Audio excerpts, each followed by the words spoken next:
Halo, halo, selamat malam. Halo Mbak Dwi, halo Mbak Elis. Bisa dengar suara saya nggak? Halo Bang Ibnu. Halo, Halo. bisa Alhamdulillah, dengar jelas Kak semua ya? Elis. jelas-jelas. Suara saya jelas nggak ya? Jelas. Jelas, Jelas, jelas, jelas. alhamdulillah. Oke. Oke, selamat malam semuanya. Halo, halo. Ketemu lagi di sesi Clubhouse bareng Growth Space di edisi hari Kamis, tanggal 23. Nah, mungkin sembari nunggu yang lain ya, sembari nunggu yang lain, mungkin aku kenalin dulu buat teman-teman yang udah ada di sini. Selamat datang, selamat malam di edisi Kamis 23 Desember. Di sini ada Mbak Dwi dan juga Teh Elis. Jadi malam ini kita bakalan banyak ngobrol soal ini nih, the power of storytelling, tentang gimana kita bercerita. Dan ini ceritanya nggak cuman cerita lewat ini aja ya, lewat kata-kata ataupun lewat obrolan, tapi mungkin dari Teh Elis dan juga Mbak Dwi bisa sharing juga mungkin di eh, dalam segi apapun nih tentang storytelling seperti itu. Kayak gitu. Oke, mungkin aku kenalin dulu secara singkat dari Mbak Dwi ini kebetulan dan juga Teh Elis ini berasal dari salah satu komunitas yang ada di Malang ya basicnya. Cuman sekarang ada di Jakarta juga yaitu Gerakan Mendongeng ya. Betul, Gerakan Mendongeng Indonesia.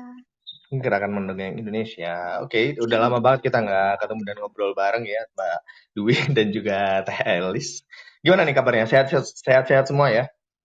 Alhamdulillah Sehat, sehat. alhamdulillah. Alhamdulillah. Oke, mungkin langsung aja buat teman-teman kalau misalnya ada yang mau bertanya atau mau sharing juga tentang ceritanya mengenai storytelling ya atau keseharian atau mungkin skills tentang storytelling ini mungkin bisa langsung raise hand aja nanti aku jadikan speaker. Oke, mungkin yang pertama bisa langsung aja Teh Elis perkenalan dulu mengenai aktivitasnya, kemudian gimana sih bisa memulai storytelling sendiri atau bercerita itu sendiri? Silakan. Baik, terima kasih Mas Ibnu. Ya kita udah hampir berapa tahun nggak ketemu ya. Iya, Ya, udah lama banget. udah lama banget. Sebelumnya terima kasih nih untuk Mas Ibnu untuk kesempatannya apa namanya diundang di Clubhouse di Growth Space. Selamat malam semuanya teman-teman yang sudah hadir pada malam hari ini. Izinkan saya memperkenalkan diri, nama saya Elis Eti Toibah. Tadi kalau Mas Ibnu biasa manggil Teh Elis ya, karena memang saya asalnya dari Bandung. Tapi kalau orang-orang lain biasanya manggilnya Kak Elis gitu. Untuk aktivitas saat ini kebetulan memang sebagai seorang storyteller, ibu dari dua anak, voice over talent, dan juga sebagai literasi dan read aloud aktivis. Begitu kalau untuk kenalannya saat ini ya, Mas Ibnu ya. Kan kalau kata pepatah tak kenal maka apa tuh? Apa tuh? Banyak banyak sih. Tak Maka kenal maka Oke, kepoin. kenalan oke. gitu ya. Oke, thank you Teh Elis buat perkenalan singkatnya. Aku langsung ke Mbak Dwi juga nih langsung. Halo, halo Mbak Dwi, aku sapa dulu Mbak Dwi. Gimana kabarnya? Hai hai hai, sehat. Alhamdulillah. Bang Nah, Ibnu gimana nih? bagaimana? Alhamdulillah sehat-sehat. Gimana? Mungkin bisa kenalan dulu buat teman-teman dan juga aktivitasnya sama history kenapa storytelling nih. Ada apa sih dengan storytelling yang sebenarnya kayak gitu? Mungkin dari perspektif dari Mbak Dwi dulu ya. Oke, sebelumnya juga terima kasih untuk Bang Ibnu dan juga teman-teman di Growth Space yang sudah memberikan kesempatan malam ini bisa sharing bareng, ngobrol bareng, bisa storytelling bareng ya, ada Kak Elis juga. Dan ini nanti kenapa aku bisa kenal storytelling juga, ini juga karena Mbak Elis. Dan cerita lengkapnya habis perkenalan ya. Jadi aku Dwi Rahma Hidayati, boleh dipanggil Dwi, dan kalau sekarang sih semua teman-teman di lingkungan kerja itu manggilnya Rahmah karena ada banyak banget Dwi di kantor gitu. Jadi Oke. boleh teman-teman juga panggil aku Rahmah gitu. Terus kalau sehari-harinya aku sekarang membaca, mereview naskah, editing, merencanain dan mendiskusikan konsep buku, khususnya buku anak dan parenting. Nah, teman-teman pasti tahu ini profesinya apa, dan ini juga profesi yang nggak pernah aku bayangkan sebelumnya. Jadi sekarang aku bekerja sebagai editor buku anak dan parenting di salah satu penerbit di Yogyakarta gitu. Mungkin teman-teman di sini ada juga yang dari Yogyakarta atau asli Yogyakarta atau lagi tinggal di Yogyakarta. Salam kenal dan semoga mungkin ada kesempatan mungkin mau main bareng, mau explore bareng dan bikin cerita bareng bersama gitu. Boleh banget. Ya, pertama kenal storytelling itu waktu ngajar. Jadi guru gitu otomatis butuh pendekatan yang menyenangkan, makanya aku mulai mendongeng. Nah, dari situ tetap cuma kayak ya bisa-bisaan aja, terus mulai tahu tekniknya dan sebagainya itu karena dikenalin sama Mbak Elis, terus diajak membangun komunitas yang namanya Gendong tadi, Gerakan Mendongeng Indonesia gitu. Oke, thank you Mbak Dwi. Berarti sekarang ini untuk aktivitasnya menjadi seorang editor buku ya, pasti banyak banget nih dari mungkin skills-skills yang dulu pernah dipelajari dan juga pernah digunakan ya pada saat aktif di komunitas saat ini, berguna banget buat di pekerjaannya kayak gitu. Nah, oke, mungkin aku langsung ke gimana? Ada additional apa nih Mbak Dwi? Mungkin ya, sharing insight gitu. Betul banget. Kepake banget semuanya karena kayak misalnya mau konsep buku, apalagi buku cerita anak, pasti semua menggunakan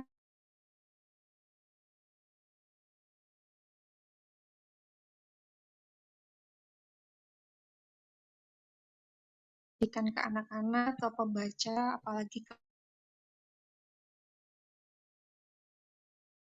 bertemu dengan teman-teman yang satu visi begitu ya. Kemudian kita membentuk berbagai komunitas yang itu bergerak di dunia storytelling.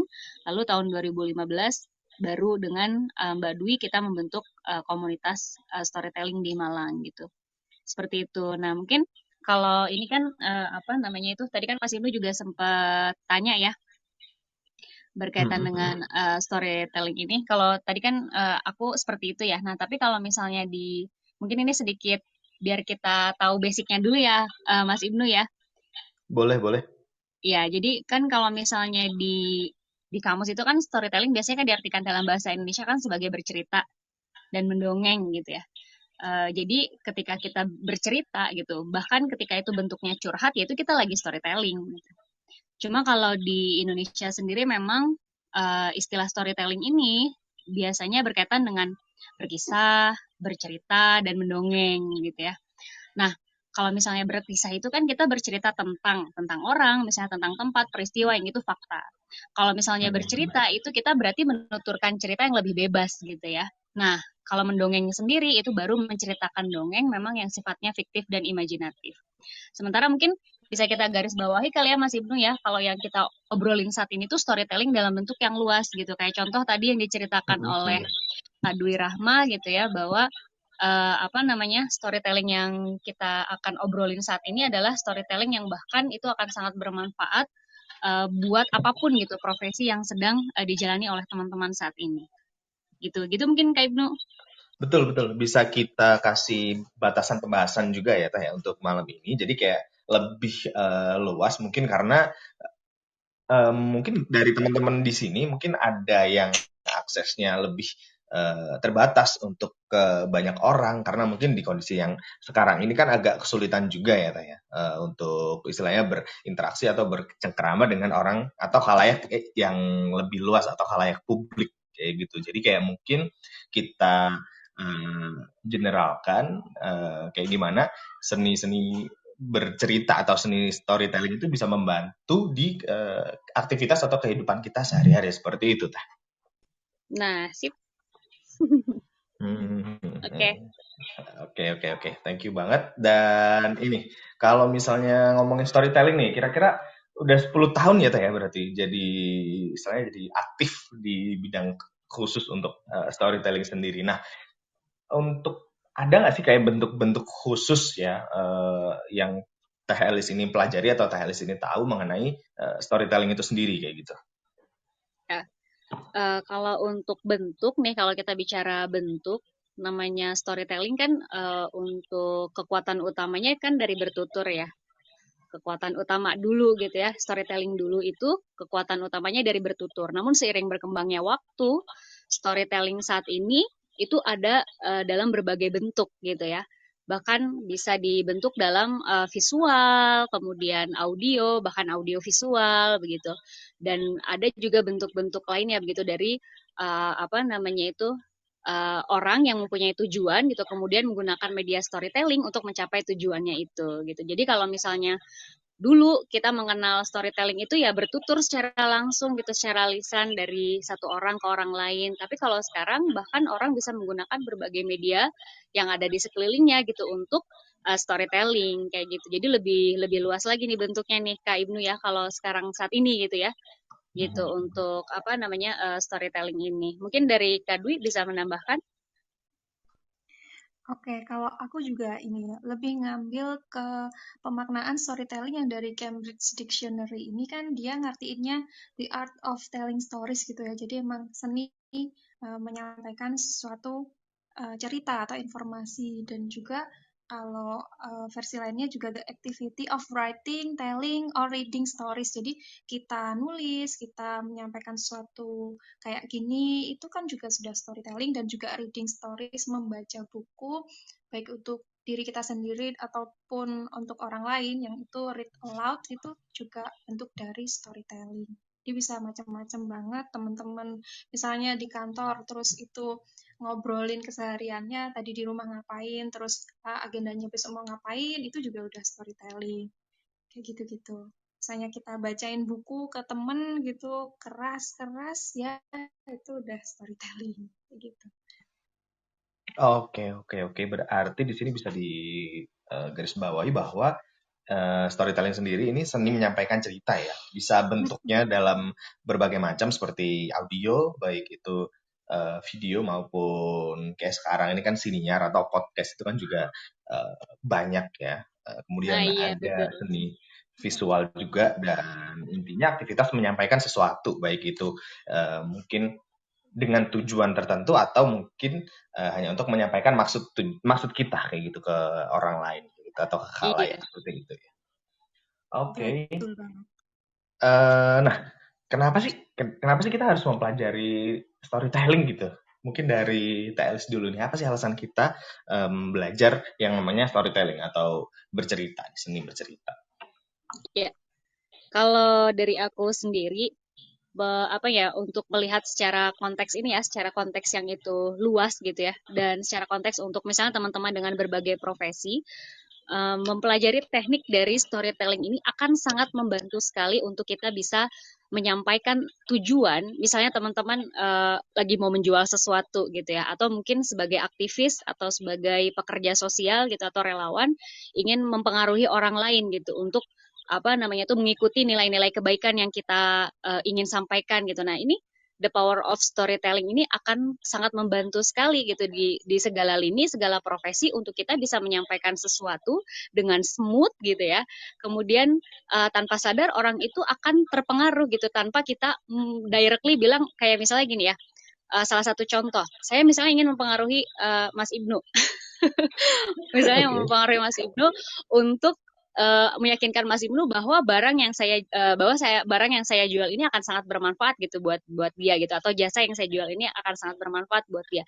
Kan kalau saya langsung bilang Nu nih aku agen asuransi nih. Nah, gitu kayak kalau bisa kita langsung bilang kayak gitu kan otomatis orang kan waduh enggak, aku enggak tertarik gitu. Tapi lain lagi kalau kita pakai the power of storytelling, di mana misalnya kita di awal bercerita dulu nih tentang misalnya resiko-resiko yang akan terjadi gitu kan kalau kita sakit berat mendadak, kemudian kecelakaan kerja dan lain sebagainya gitu. Apa jadinya nanti nasib anak-anak kita misalnya gitu. Apa jadinya nasib keluarga yang kita tinggalkan gitu. Nah, itu smooth kan ya kayak gitu gitu. Itu the power of storytelling masuk tuh di situ. Jadi kan wah ketika kita udah nyampein dulu ceritanya gitu kan, kemudian mempengaruhi secara halus gitu, dia kan langsung wah iya juga ya, bener juga ya gitu. Nah baru kita langsung gak langsung ya, maksudnya baru kita menawarkan solusi gitu dari apa yang tadi kita udah sampaikan kayak gitu. Jadi toh pun misalnya teman-teman sebagai seorang guru gitu ya, ketika ingin menyampaikan pembelajaran itu akan lain gitu ketika kita mempunyai kekuatan storytelling yang bagus gitu, karena kekuatan storytelling ini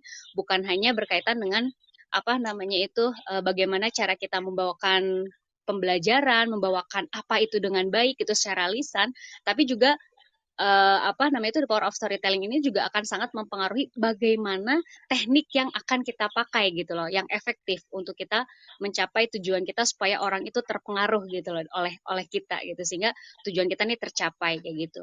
Kayak gitu sih Kak Ibnu, mungkin untuk ininya ya, garis garis itunya lah, Oke. garis besarnya.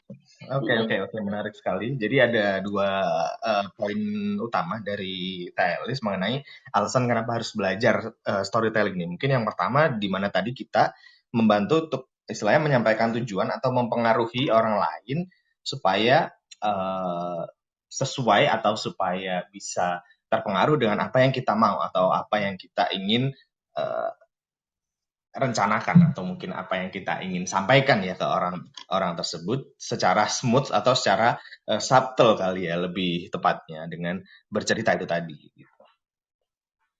Iya. Oke, lalu bukan hanya kita menyampaikan tapi juga intinya kita mempelajari teknik juga, memberikan bagaimana apa yang kita mau gitu. Nah, dari situ kan pasti kalau misalnya ngomongin teknik ada macam-macamnya nih. Nanti kita akan bahas lagi ya Teh Elis. Aku lanjut ke ini Mbak Dwi nih. Gimana nih Mbak Dwi? Mungkin ada perspektif yang lain kenapa kita harus mempelajari storytelling kayak gitu. Betul loh. Tadi yang disampaikan Mbak Elis, aku ngerasain sendiri gimana aku menggunakan storytelling untuk mempengaruhi orang lain. Jadi dulu tuh aku pernah ngajar di sebuah SMK di Pangandaran gitu. Jadi setiap pagi itu kan ada aktivitas apel pagi ya. Nah, biasanya kalau apel pagi itu yang dilakukan apa sama guru atau kepala sekolahnya? Pidato kan. Nah, kalau pidato aku tuh ngamati siswa-siswa tuh kayak kurang perhatian, kurang kayak nggak dengerin gitu, asik sendiri apa gitu kan. Nah, kalau ketika aku waktu itu tiap apel aku ganti, aku storytelling. Jadi aku misalnya mau kasih amanatnya itu intinya tentang nilai kedisiplinan, tapi aku membawakannya lewat sebuah cerita. Nah, di situ akhirnya siswa-siswa itu lebih kasih perhatian ke aku, terus mereka tuh jadi lebih dekat sama aku, mereka kayak lebih percaya sama aku, karena mereka juga ngerasa aku tuh orangnya menyenangkan, jadi mereka lebih terbuka, padahal kan biasanya remaja itu agak sulit ya, agak tertutup gitu kalau sama guru atau orang tua bahkan itu jadi agak berjarak. Nah, dari aku sebagai seorang guru kemudian aku mendongeng, itu aku jadi lebih diingat sama siswa sampai sekarang. Dan kalau aku kembali ke sana, jadi aku pernah di sana itu kan sampai 2017, terus 2021 ini aku kembali ke sana, itu mereka ingatnya aku adalah Mbak Dwi ini adalah yang dia mendongeng gitu. Dia mendongeng di kelas, dia kalau ngajar itu mendongeng gitu. Jadi itu bisa melekat kuat di hati dan pikiran orang lain kayak gitu. Oh, Terus lagi lanjut nggak nih? lanjut. Oke. Oke, kalau sisi personalnya dari pengalaman yang aku rasakan, kenapa aku tuh harus belajar storytelling, karena storytelling ini membantu aku untuk lebih mengenali diri aku sendiri. Jadi kan hidup ini tuh sesungguhnya adalah sebuah cerita ya. Cerita yang dibuatkan Tuhan, dituliskan Tuhan untuk kita gitu. Nah, dan cerita itulah yang akhirnya membangun siapa diri kita. Dan itu menjadi salah satu media bagi diri kita sendiri mengenali siapa diri kita, dan juga media orang lain untuk mengenal siapa diri kita. Jadi aku selalu mengamati perjalanan hidupku, bagaimana yang ditakdirkan Tuhan untukku gitu, dan dari situ aku memaknai itu semua. Nah, akhirnya aku bisa lebih memahami diri aku sendiri kayak gitu sih. Oke, menarik. Jadi selain itu tadi ya, selain membantu menyampaikan tujuan dengan storytelling ini bisa istilahnya ngehook dalam tanda kutip, membuat orang tertarik nih atau mungkin membuat orang susah lupa dengan kita. Istilahnya kita mengenalkan karakter diri kita dengan teknik atau dengan cerita itu tadi ya, Mbak Dwi ya. Kemudian membantu istilahnya mengenal diri sendiri karena kita jadi menyadari nih, oh ternyata kisah-kisah atau perjalanan di dalam hidup kita ini ternyata ya nggak lain dan nggak bukan merupakan salah satu cerita dan kita kayak tokoh utamanya kayak gitu ya. Jadi kalau misalnya yang aku tarik di sini kita bisa memahami kayak oke karakter kita seperti ini, mungkin kita bisa menentukan nih apakah apa yang akan kita improve ke depannya atau mungkin apa yang perlu kita evaluasi seperti itu kah? Gitu banget.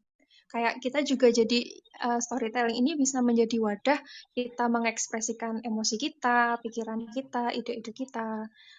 Terus juga menginspirasi kita, apa sih nilai-nilai yang perlu kita perbaiki dalam diri kita, yang perilaku kita yang perlu kita perindah lagi gitu dalam kehidupan, biar kita bisa menjadi pribadi yang lebih baik dan berkontribusi lebih baik ke sekitar kita gitu.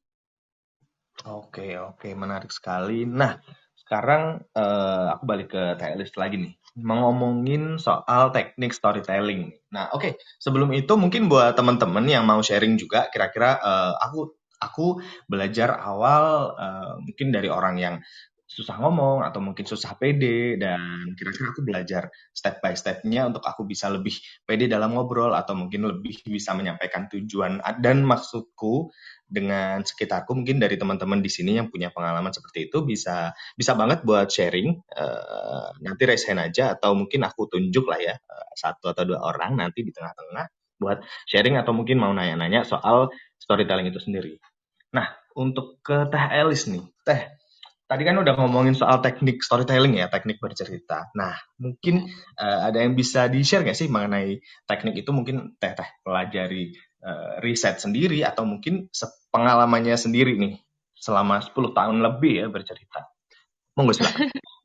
Ya, sebenarnya Iya. kalau untuk teknik storytelling sendiri itu kan bergantung kepada apa namanya tuh bergantung kita ini siapa gitu dan kita ini sebagai apa gitu. Karena kalau misalnya kita bicara misalnya teknik storytelling kita sebagai kreator media gitu ya, kreator apa namanya tuh media sosial gitu atau mungkin sebagai influencer atau sebagai guru atau sebagai apa itu akan berbeda gitu atau sebagai marketing gitu. Cuma mungkin aku coba sampaikan secara umumnya dulu gitu ya mengenai untuk yang teknik storytelling ini gitu yang pernah aku pelajarin karena kalau misalnya kita lihat nih untuk course gitu kan yang kursus-kursus yang biasanya bisa diakses secara online maupun offline gitu ya tentang storytelling itu biasanya memang mengerucut gitu Kak Ibnu. Jadi apa namanya itu ada storytelling for social impact. Nah, ada storytelling for business, storytelling for sosial media. Jadi beda-beda tuh gitu. Jadi itu bahkan Oke, oke, oke. itu satu kelas gitu. Nggak kita misalnya pengen ngambil storytelling course langsung gitu kita akan dapat semuanya gitu. Enggak gitu. Jadi sekarang itu ada spesifikasinya sendiri gitu bahkan untuk teknik storytelling yang tepat dengan apa yang menjadi tujuan kita gitu dengan profesi kita kayak gitu. Nah, mungkin teman-teman bisa coba cari-cari informasi juga gitu karena saya juga kebetulan nih lagi baru baru mulai tahun depan nih akan mulai ikutan storytelling course itu yang dibikin sama salah satu universitas gitu ya di luar negeri. Nah itu kalau itu course-nya kebetulan bahas-bahasannya memang masih secara umum baru nanti mengerucut di berbagai teknik storytelling gitu sesuai dengan kebutuhan secara profesi gitu. Nah itu kalau misalnya untuk yang mungkin bisa saya kasih tahu beberapa itu juga bisa teman-teman temukan juga dengan mudah ya kalau misalnya di search di Google teknik storytelling gitu. Nah, maka teman-teman juga pasti akan menemukannya gitu ya. Nah, ini yang coba saya ingin sampaikan untuk teknik yang biasanya dipakai ketika storytelling itu ada teknik the mountain. Nah, ini biasanya memang teknik yang umum gitu ya, yang biasa ada di storytelling cerita atau film gitu kan. Biasanya ada pengenalan dulu di tokoh ya kan. Misalnya pengenalan di apa namanya itu orang yang ingin kita ceritakan di dalam cerita itu, kemudian ada alurnya lah awal, tengah, akhir gitu ya. Nah, kemudian ada juga yang mulai dari teknik storytelling yang memulai mengutarakan dari permasalahan gitu. Jadi nih kalau misalnya teman-teman nih ingin membuat sebuah konten storytelling gitu ya, baik itu untuk tujuannya menjual benda ataupun jasa ataupun gerakan gitu atau komunitas kan pasti kita akan meng-create dulu kan ya Kak Ibnu ya. Wah kira-kira nih tekniknya yang tepat apa nih gitu, yang disampaikan apaan duluan nih gitu. Ada orang yang emang memilih teknik The Mountain tadi gitu, jadi kayak mulai mengutarakan dengan orang gitu kan, atau tokoh yang ingin ditonjolkan. Ada yang mulai ceritanya itu dengan cerita permasalahannya dulu gitu, yang ingin diatasi gitu ya, atau yang ingin diselesaikan kayak gitu. Itu. Terus kemudian juga ada yang orang pakai teknik storytelling itu dengan teknik yang seperti dicontoh dipakai oleh Steve Jobs ya. Itu dia kan memperkenalkan iPhone, itu menceritakan perbedaan yang terjadi antara saat ini gitu dengan harapannya di masa mendatang.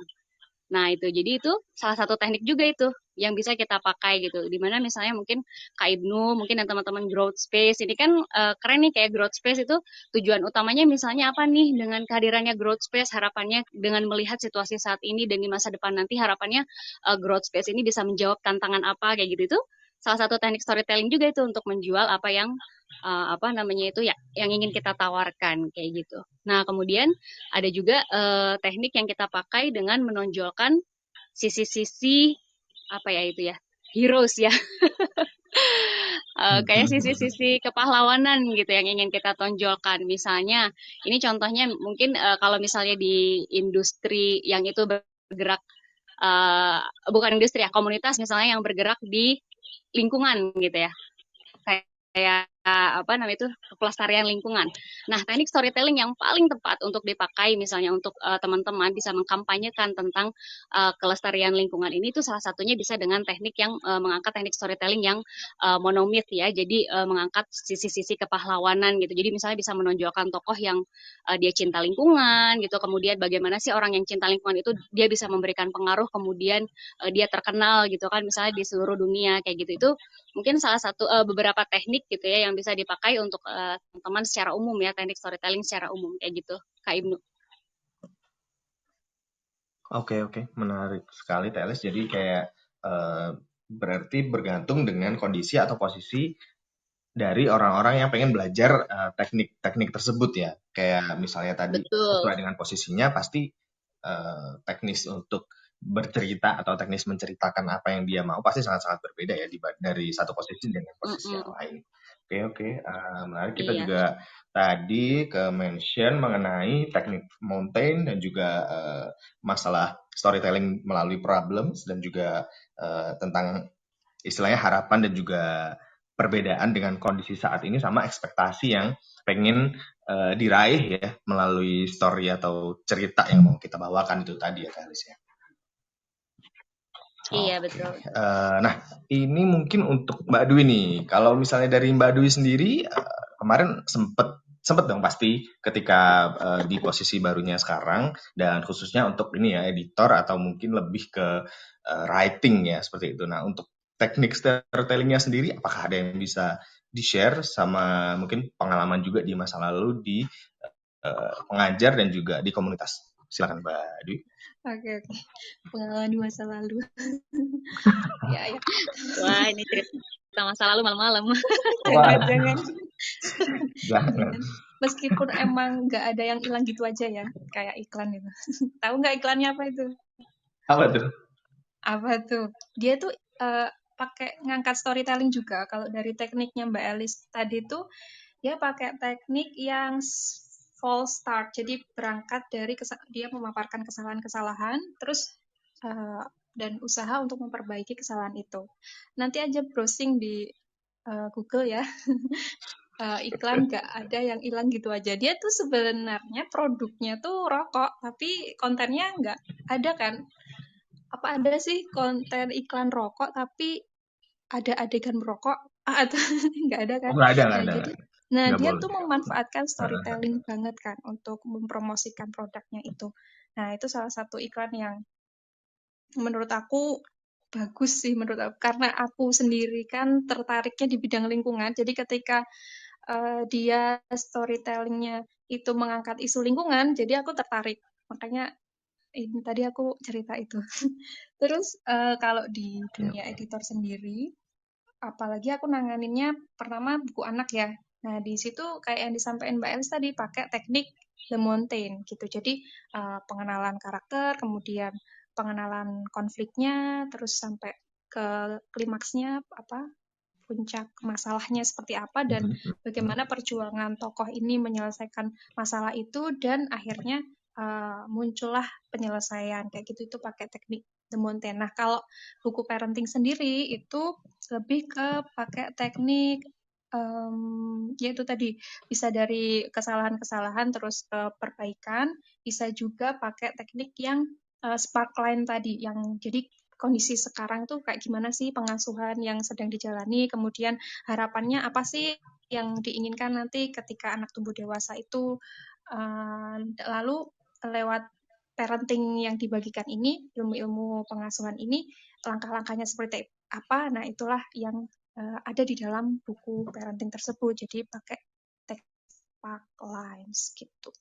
Kalau mendongeng secara personal sendiri, teknik yang aku gunakan selama ini, yang pertama itu dari memanfaatkan seluruh anggota tubuh nih, dari atas sampai bawah. Nah, jadi dari mulai head, kepala ini, seluruh kepala ini dioptimalkan mulai dari isinya. Jadi dari otaknya ini gimana aku harus memahami cerita yang mau aku bawakan, terus kemudian matanya ini juga menatap audiens, bisa fokus, kemudian telinga ini juga terus dipergunakan untuk mendengarkan bagaimana respon audiens dan kapan aku perlu menanggapi respon tersebut, kapan mungkin tidak, kayak gitu. Terus ya dari mulut ini untuk mengolah vokalnya, artikulasinya, temponya. Nah ini Mbak Alis yang jago nih merubah suara, gitu-gitu kan. Terus kemudian turun ke bawah heart-nya, jadi memang hatinya, emosinya harus dipersiapkan. Kemudian ya kalau bisa ini lagi baik-baik saja ya kalau waktu mau bercerita gitu. Terus kemudian juga yang tulus gitu kalau bisa. Terus habis Oke. itu hand dan seluruh anggota tubuh ini ya kan biasanya kita perlu body language ya kalau mau kayak ngobrol gini aku sambil pegang HP, tanganku sambil gerak gitu meskipun nggak ditonton kayak gitu-gitu sih Bang Ibnu. Oke, menarik sekali dari Mbak Dwi.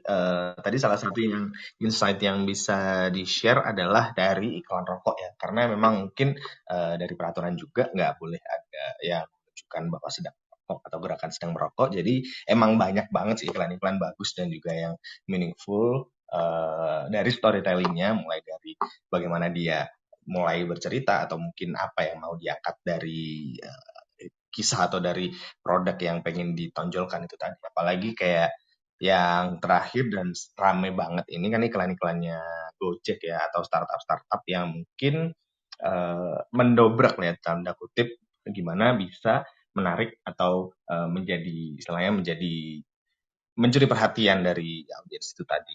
Dan juga memanfaatkan panca indera ini menarik sih. Jadi selain digunakan pada saat ngobrol secara langsung, mungkin dari teman-teman juga bisa memanfaatkan panca indera yang mungkin aku belum sadar juga bahwa dengan kita bercerita dan membayangkan kita ada di posisi itu misalnya, lalu kita membayangkan bahwa audiensnya juga merasakan apa yang kita inginkan, itu bisa menjadi salah satu cara untuk istilahnya menarik perhatian dan juga memberikan punchline gitu tadi ya, untuk apa yang kita pengen atau apa yang mau atau rencanakan kepada orang-orang kayak gitu.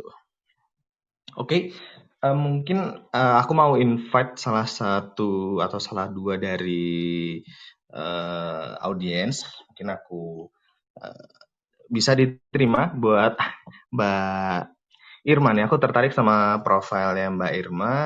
Beliau ini edukator, learner, kemudian clear empath dan juga podcaster. Nah, ini sangat-sangat sangat-sangat inline banget dengan topik kita malam ini. Mungkin kalau misalnya bisa available, bisa langsung naik juga. Nah, sembari nunggu dari teman-teman yang aku invite, mungkin aku mau nanya lagi nih ke Teh Elis.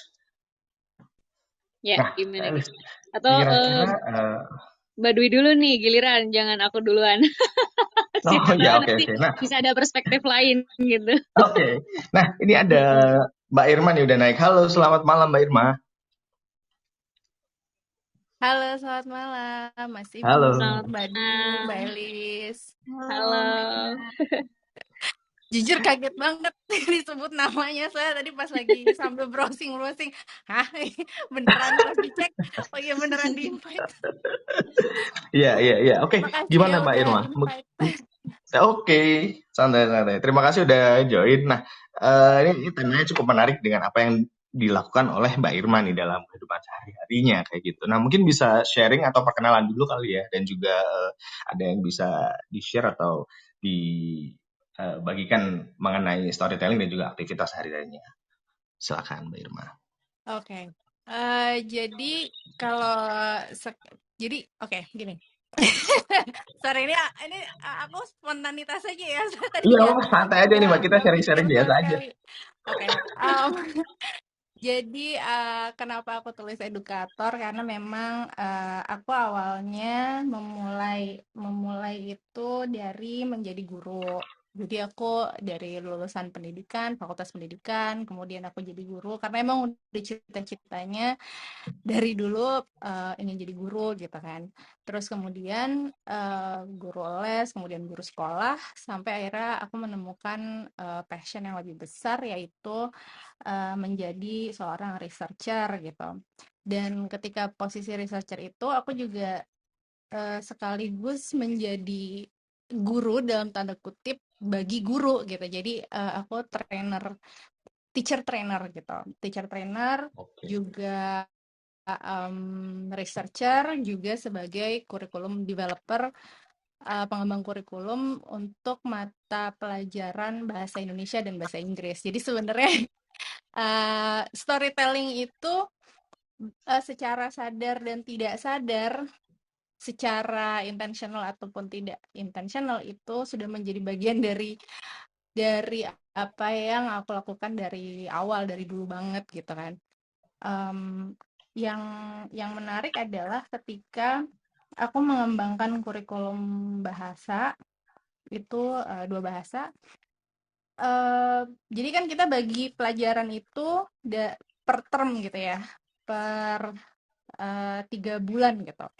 Nah, waktu itu ada pembagian topik gitu. Jadi misalnya mau belajar fiksi dan non fiksi. Kemudian kalau fiksi dibagi 2 dari story dengan waktu itu apa ya, kalau aku lupa deh.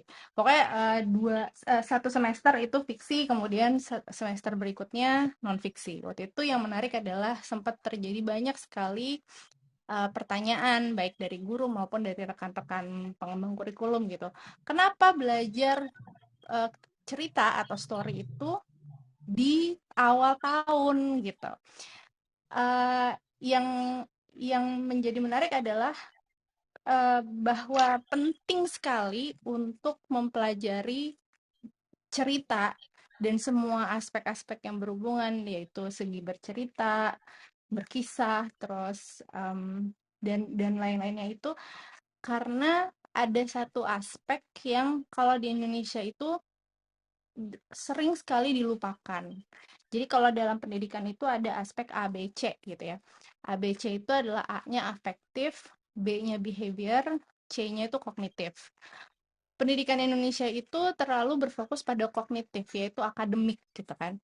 Teori, kemudian sains gitu. Tapi melupakan sisi afektif dan behavior. Yang paling dilupakan itu adalah, paling ditaruh di belakang itu adalah afektif. Jadi bagaimana kita tuh bisa, kalau tadi Mas Ibnu sempat sebut hooking gitu ya, menarik perhatian atau engaging peserta peserta didik secara emosional gitu. Dan ternyata kalau menurut penelitian yang waktu itu sempat saya kumpulkan gitu, orang itu ataupun dalam hal pendidikan anak gitu, peserta didik, mereka akan punya ketertarikan, keterlibatan, dan ada apa istilahnya ya,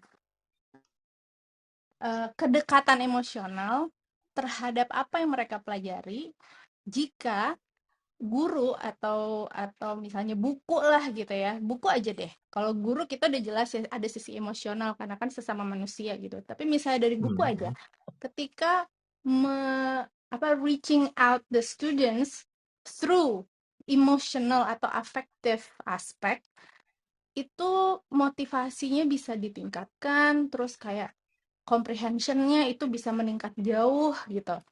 Jadi itu menunjukkan bahwa penting sekali untuk meraih atau menyentuh sisi emosional kita sebagai manusia, baik itu masih anak maupun orang dewasa, untuk menarik perhatian mereka.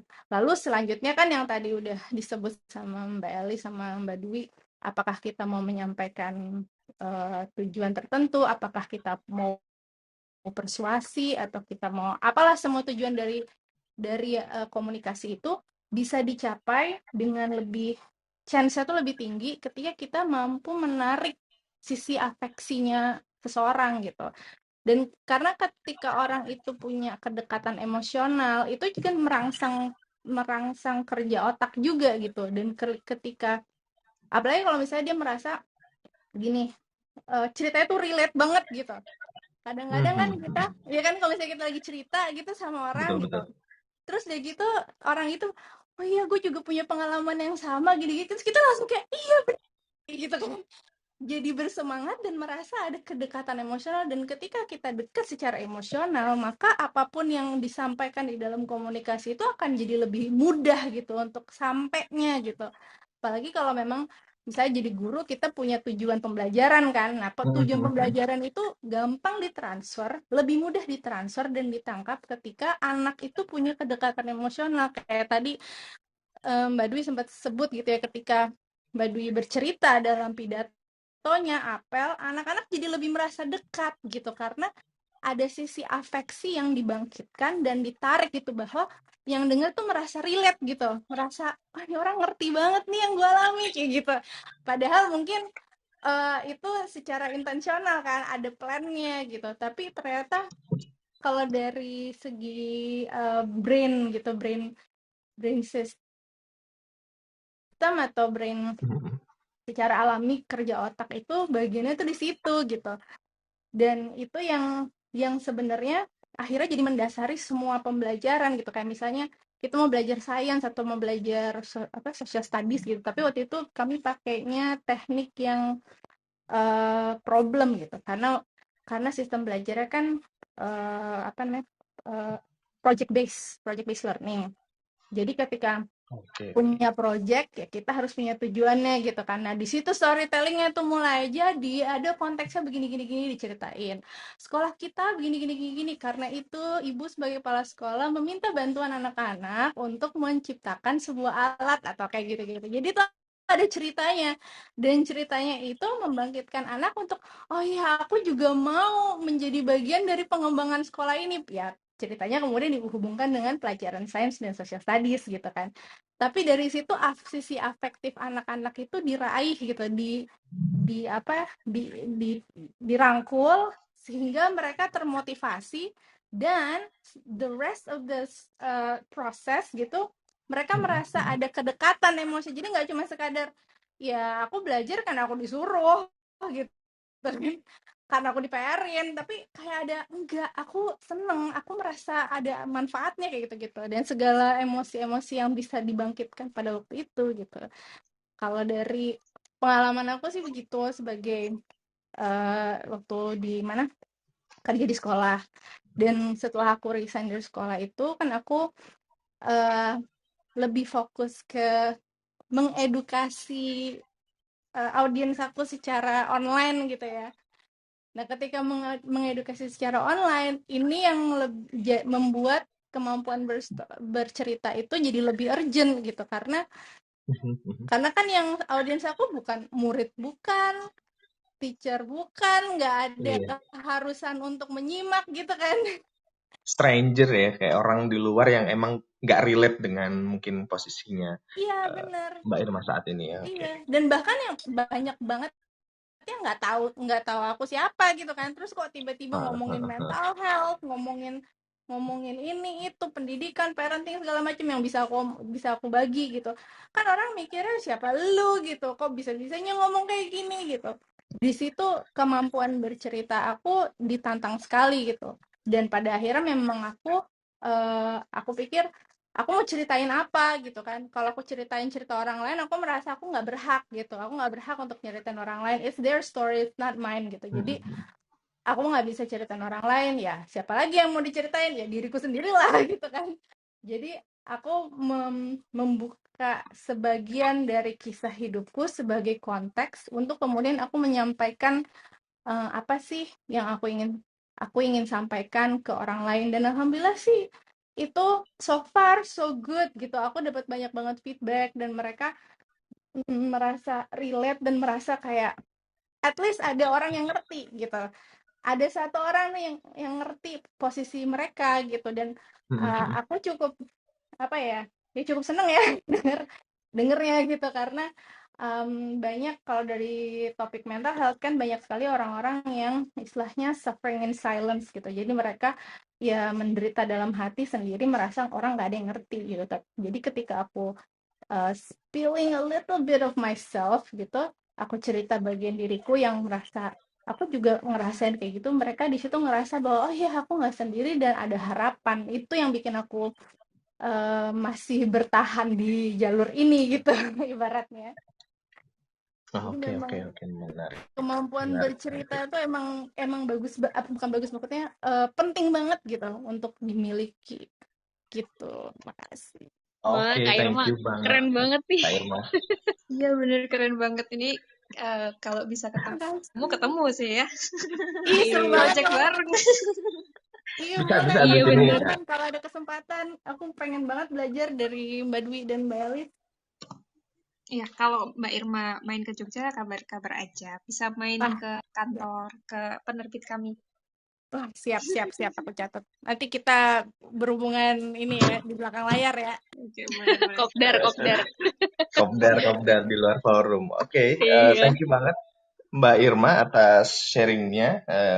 Jadi menarik sekali, apalagi yang tadi disampaikan mengenai tiga aspek ya, ABC, yaitu afektif, behavior, sama kognitif, dan mungkin bisa juga nih dimanfaatkan atau dipakai untuk teknik berceritanya atau teknik eh, menyampaikan sesuatu di luar ini ya, di luar pembuatan kurikulum atau di luar pendidikan, karena itu tadi ya, kalau misalnya kita udah bisa ngedapetin afeksi atau afektif dari orang lain, dan dari situ kita bakalan lebih mudah untuk istilahnya dalam tanda kutip menggiring atau menyampaikan pesan atau menyampaikan cerita yang ingin kita sampaikan itu tadi. Dan juga membuat atau memiliki konteks yaitu diri sendiri sebagai istilahnya cerita agar orang lain bisa lebih relate juga, karena ya yang bisa menceritakan diri sendiri lebih lengkap, lebih komplit, dan juga lebih powerful ya diri kita sendiri, seperti itu Mbak Irma. Thank you banget sharingnya.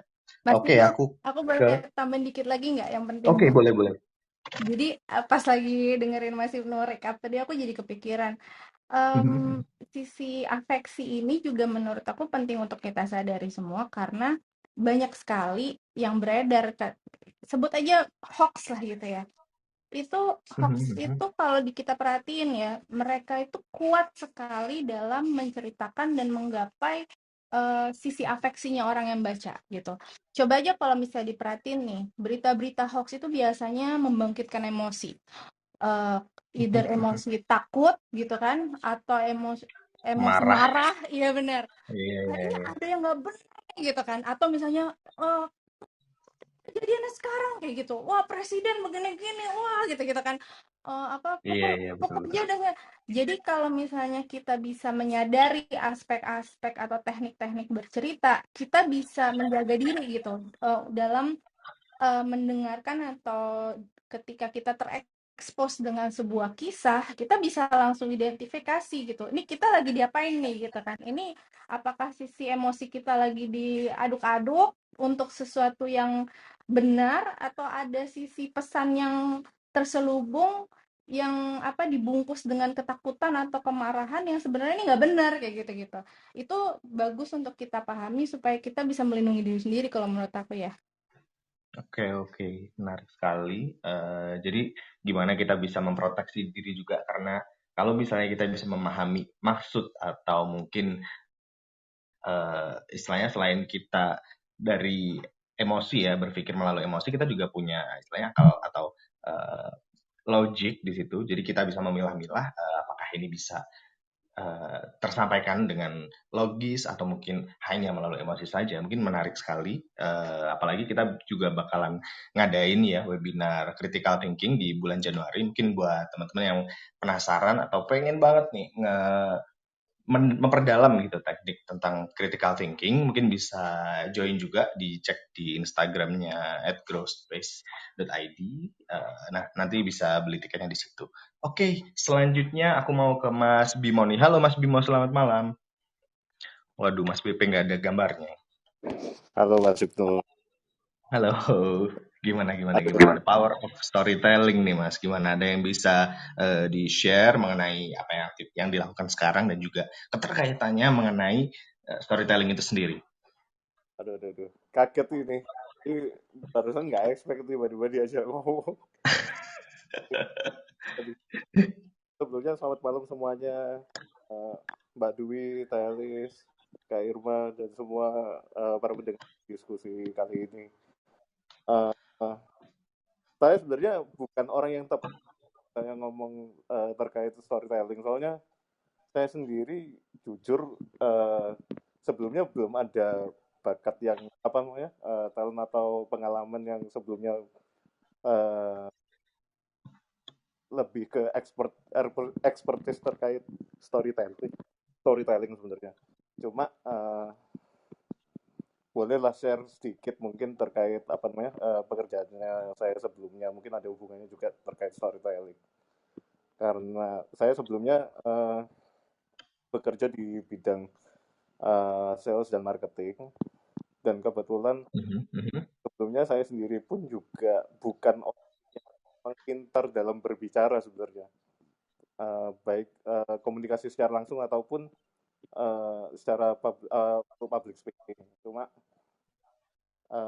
karena mungkin tuntutan juga dari pekerjaan, akhirnya saya coba ngedalami sedikit demi sedikit, karena saya paksakan diri juga untuk bertemu beberapa orang. Saya pun mungkin harus mengakui juga bahwa saat waktu belum masuk di dunia kerja, saya termasuk orang yang mungkin bisa dinilai agak pasif. Jadi saya juga jarang terlalu ikut untuk aktivitas organisasi dan segala macam. Cuma karena kemarin ya mungkin termasuk jadi tuntutan karir dan hidup juga ya.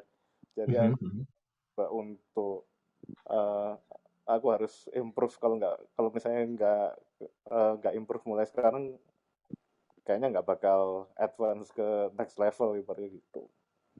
Oke. Nah, terus kebetulan saya pada saat itu bertugas di daerah yang bukan domisili saya sebelumnya. Di luar, kebetulan saya domisili sebenarnya di Malang, tapi saya bertugas lebih sering pada saat itu di Kota Makassar dan beberapa daerah Sulawesi lainnya.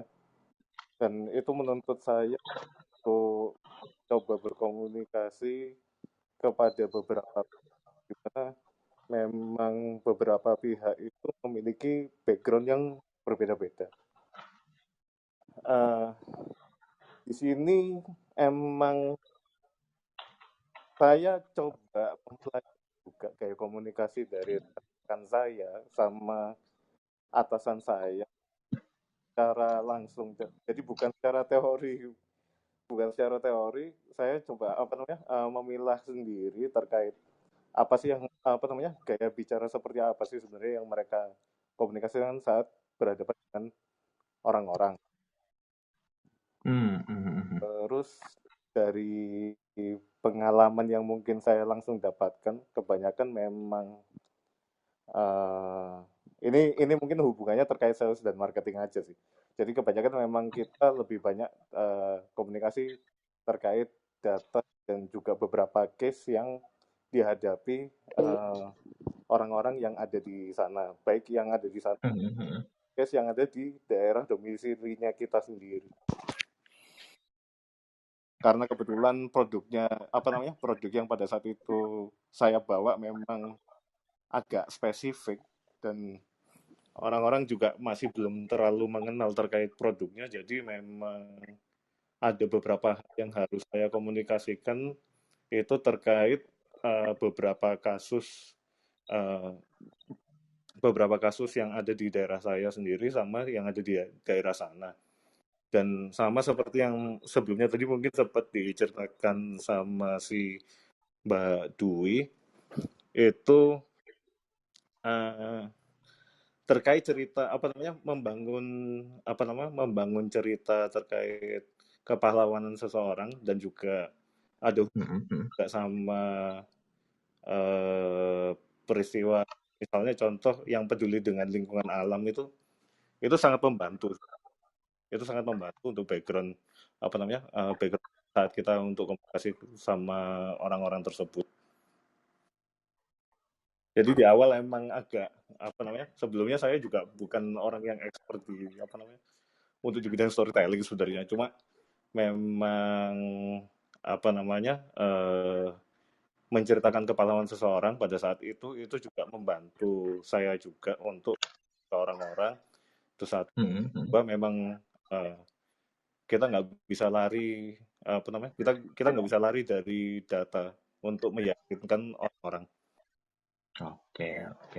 Menarik sekali Mas Bimo, yang sebelumnya belum ini ya, istilahnya masih kurang aware juga terhadap the power of storytelling itu sendiri, sedangkan di posisinya saat itu harus menuntut nih untuk bisa istilahnya ngobrol dengan banyak orang dan memahami ya, balik lagi ke afeksi itu tadi, gimana kita harus menjalin komunikasi atau menceritakan apa yang akan kita jual. Ini literally jualan ya. Kalau untuk ke Mas Bimo ini mungkin agak beda dengan kondisi yang lain. Jadi kayak harus melakukan ini pendekatan secara emosional juga ya Mas Bimo berarti. Kalau untuk ke posisinya pada saat itu. Betul. Sama seperti yang tadi diceritakan sama Kak Irma juga. Afeksi emang benar-benar diperlukan juga sih untuk membangun pendekatan sama ya klien-kliennya kita sendiri juga. Cuma emang untuk yang dari storytelling emang ya ada satu poin yang paling utama sebenarnya. Mungkin ini hubungannya mungkin dari sebelum kita memulai pembicaraan yang serius memang harus harus pinter-pinter membuat kondisi small talk itu sih Mas Ibnu. Jadi itu sebelumnya bukan poin yang saya kuasai sebelumnya. Saya juga bukan orang yang saya cenderung orang yang emang lebih suka pembicaraan terkait filosofi gitu sih. Iya. Oke. Berarti mungkin bisa dibangun itu tadi ya. Betul. Siap. Thank you banget Mas Bima untuk sharingnya. Nah, aku mau balik ke TLS lagi nih karena mungkin waktunya udah 1 jam tepat ya. Nah, dari TLS nih untuk mungkin pertanyaan terakhir, bagaimana sih caranya supaya bisa menjadi storyteller atau belajar storytelling yang baik nih? Mungkin dari TLS apakah ada yang bisa di-share tips-tipsnya mungkin? Oke, baik. Sebelum share itu mungkin ada sedikit yang pengen aku garis bawahi Kak Ibnu dari yang tadi disampaikan oleh Kak Irma dan juga Kak Bimo. Oke, boleh Teh. Ya, ini luar biasa banget ya. Jadi maksudnya kita langsung bisa belajar langsung gitu dari teman-teman yang sudah learning by doing gitu ya. Bahkan mungkin tadi kan Kak Irma menyampaikan gitu berbagai hal, berbagai teknik juga yang bisa kita pelajari. Nah, di sini sih yang aku bisa garis bawahi adalah bahwa dari profesi Kak Irma dan juga Kak Bimo ini kan yang notabene berbeda gitu ya. Berbeda profesi gitu, tapi ketika bisa menggunakan the power of storytelling gitu dengan baik gitu, kemudian tahu sisi-sisi yang perlu digunakan di mana nih, kekuatan storytellingnya harus digunakan di sebelah mana nih ketika kita sudah tahu sisi itu. Nah, maka kita akan menjadi sesuatu yang berbeda gitu. Dalam artian Kak Irma sebagai seorang guru akhirnya menjadi guru yang berbeda. Bahkan mungkin sebagai trainer dari teacher akhirnya menjadi seorang trainer yang berbeda. Kak Bimo gitu sebagai seorang seller mungkin ya ketika menjual barang gitu kan dengan seller yang lain mungkin akan berbeda gitu. Jadi the power of storytelling ini utamanya itu akan membuat apa yang kita sampaikan itu berbeda gitu dengan orang yang tidak menggunakan the power of storytelling kayak gitu. Nah, jadi kalau misalnya untuk kemudian kita sambungin nih cara kita mempelajari gimana sih cara kita mempelajari storytelling yang baik yaitu tadi seperti yang disampaikan oleh Kak Irma dan Kak Bimo tadi dari apa namanya tuh fakta-fakta di lapangan, kejadian nyata bahwa ketika kita ingin mempelajari storytelling, kita harus mengenali dulu untuk apa power storytelling ini akan digunakan di bidang apa gitu, untuk apa di bidang apa gitu, dan kita ini sebagai siapa gitu nanti menyampaikannya gitu. Jadi balik lagi ya, jadi kayak ini lagi ya mengenal diri lagi nih. Betul, ini memang balik di situ gitu.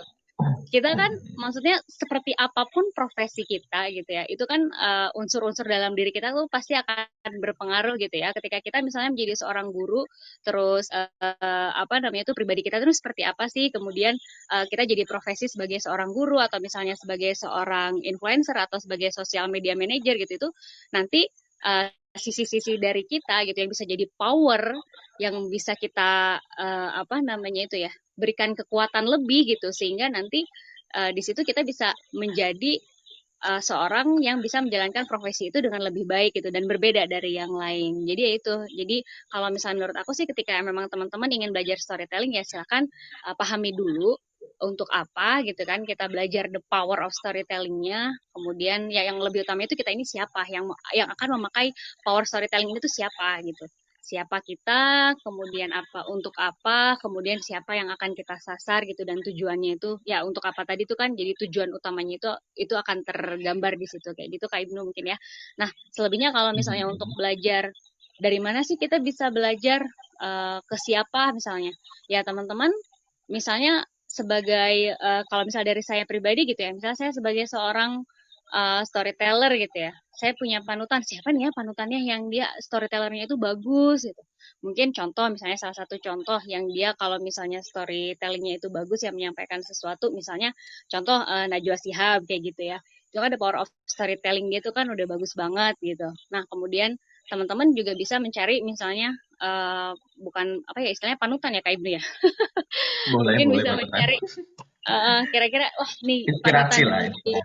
Ya betul, inspirasi gitu. Ketika teman-teman sebagai profesinya sebagai guru, siapa sih guru yang bisa jadi inspirasiku yang dia itu bagus banget bisa mempengaruhi murid-muridnya, bisa mempengaruhi orang lain dengan baik kayak gitu. Jadi itu juga penting sih untuk bisa menjadi tolak ukur gitu kan dari apa yang kita pelajari nanti. Kayak gitu mungkin Kak Ibnu. Oke, thank you banget Elis yang underline mengenai bagaimana bisa melakukan storytelling yang disesuaikan dengan jati diri kita itu tadi ya, di mana dari tujuan dan juga bagaimana kita menyampaikan emang harus disesuaikan ya, jadi emang nggak bisa dipaksakan sehingga itu akan menjadi uniqueness lah buat kita di berbagai posisi atau berbagai aktivitas yang sedang kita lakukan sekarang seperti itu.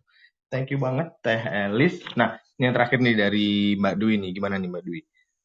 Gimana sih biar bisa menjadi storyteller yang baik? Oke. Nah, baik enggaknya ini tergantung masing-masing tadi sama seperti Mbak Elis. Jadi emang semuanya kembali ke diri kita ya, kembali ke diri kita. Terus aku setuju banget. Jadi berangkat dari diri sendiri, tujuannya apa. Terus, nah yang ketiga ini adalah kita melengkapi diri dengan apa ya konten yang memang kita sendiri menguasai dan juga terus mengupdate yang sesuai bidang kita itu tadi.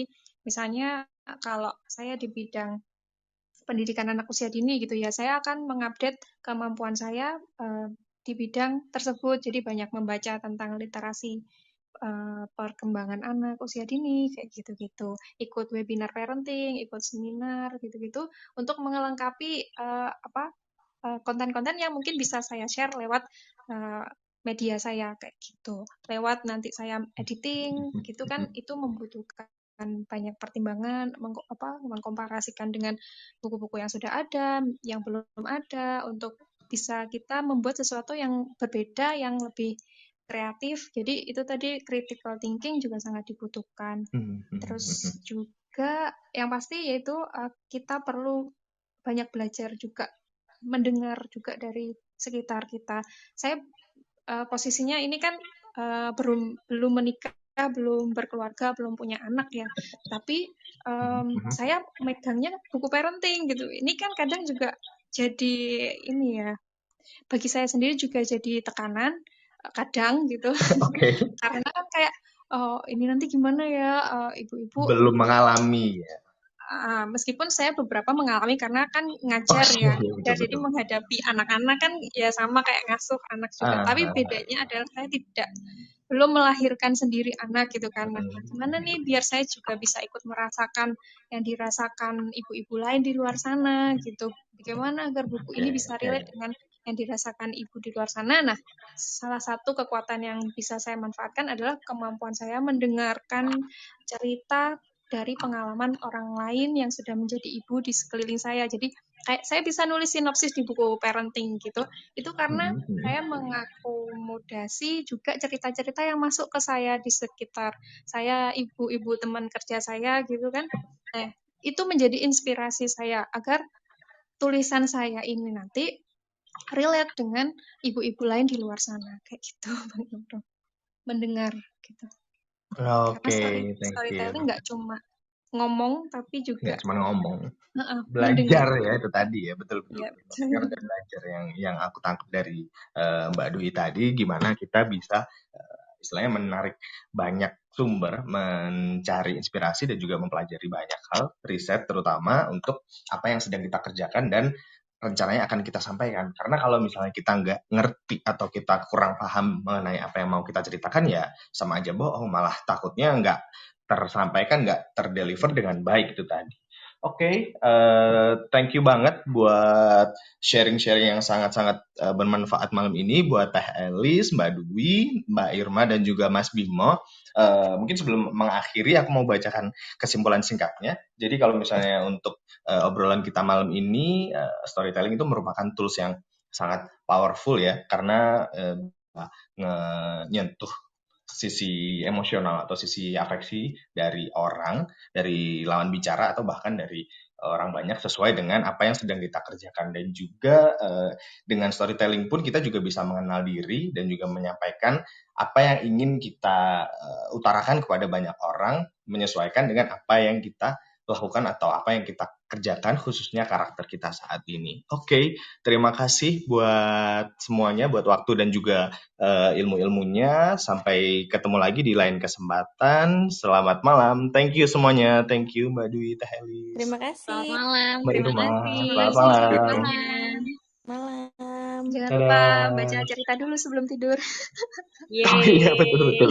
Bisa langsung follow ini ya, sosial media, dan juga mungkin follow di Clubhouse-nya, bisa ngobrol-ngobrol lewat Clubhouse juga, dan mungkin nanti ada yang kerjakan bareng, mungkin bisa di-share langsung sama aku. Oke. Terima kasih. Selamat malam semuanya. Dadah.